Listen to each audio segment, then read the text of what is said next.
point, I was paid by the Israeli government, by the US government, by the Palestinian Authority, and by Hamas organization. I was working for all those guys at the same time.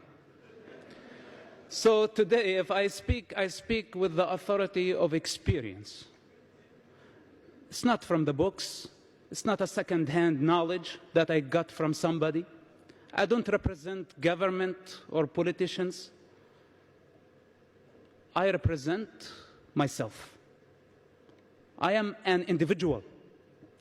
I am not an organization. And I don't like to take sides, because I don't belong to nations. I don't belong to the crowd. I have transcended this long time ago. But the Jewish nation is dear to me. And when I see nations unifying against the Jewish people, it hurts me. Because at some point, I thought the Jewish people were the enemies of humanity. I thought that they were the enemies of our people, the Palestinian people, until I came to experience what the Jewish nation really is. Through intelligence service, through witnessing the true democratic model in an ocean of darkness, the only light in the Middle East. And I wonder, people here in the free world who think that they are free, unifying against Israel, attacking Israel, isolating Israel, boycotting Israel, BDS and all this hypocrisy. Of course, hypocrisy coming together with political correctness, because it's the same. Two faces for the same coin. In the Muslim society, I witnessed a woman who sent 5 of her children to die in suicide bombing attacks, one after another. She would put this explosive belt on them and bless them and say, "Go kill the Jews," to gain respect in her society. This is hypocrisy. My father disowned me because he's a hypocrite. On a personal level, he's a loving father. But when he puts the Hamas mask that he cannot exist without, he's a monster, he's something else. And this is the problem with that society conditioning. That if you take individuals on the side, they're just human beings like us. Any of us could have or have been brought in that environment, would be conditioned in the same way. The human condition does not differentiate between an Arab or a Jewish person. But the collective mind of the society is representing something. Is representing an ideology, a culture, a state of consciousness that calibrates in darkness, that calibrates in the 7th and 6th centuries, ruled by tribal lust for power. It have not changed, or it has not changed. Muhammad, and I know that I've been told by people here not to say this, so it does not look like the Jews are going against the Muslims. But we cannot fool ourselves.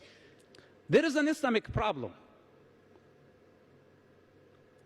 Al-Qaeda, Hamas, Hezbollah, Islamic Jihad, ISIS, Boko Haram, all of them are killing by the name of Allah. They're not killing by the name of Jesus. They're not killing by the name of Jehovah. They're not killing by the name of Mahavira or the Buddha or Lao Tzu. They're killing by the name of Allah. There is an Islamic problem, and I think humanity needs to stand against this danger, because this danger is not only against the state of Israel. This danger, thank you. This danger is against the evolvement of mankind.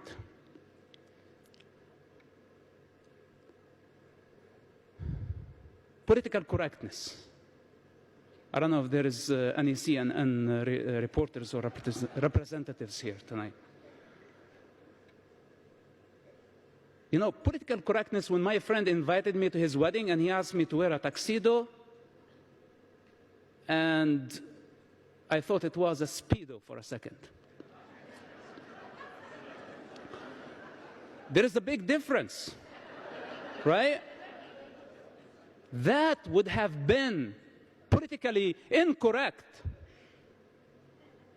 But when it comes to matters, universal issues, when we see waves of violence and darkness taking over and spreading, and we choose to stick our head in the sand with the name of political correctness,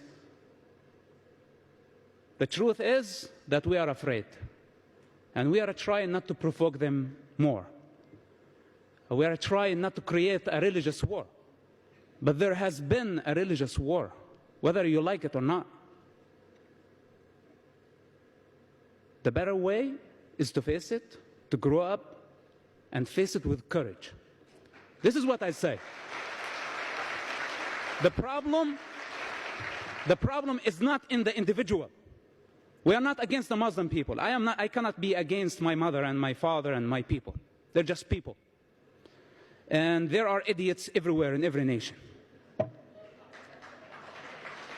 But I'm talking about the collective consciousness of nations, of regions, and the cosmic consciousness of all humanity. The Muslim people have a problem, and their problem is in their belief system. They have to face it, and we need to encourage them to fight the good fight, as I did. If I was able, you know, I had privileges as the son of a top Hamas leader. I had something to lose. But the average Muslim person don't have lots of things to lose. They're already living in darkness and misery. If they leave it, it's better for them. When I left, I did not leave misery. I left privilege. I left position. I was paid. I was protected. Everybody wanted me to stay wearing the mask. I am a living example and a challenge, and I will continue to be, to every individual who lives in the Muslim world, that this is the time to grow up, to destroy the walls, and to transcend the conditioning of the society.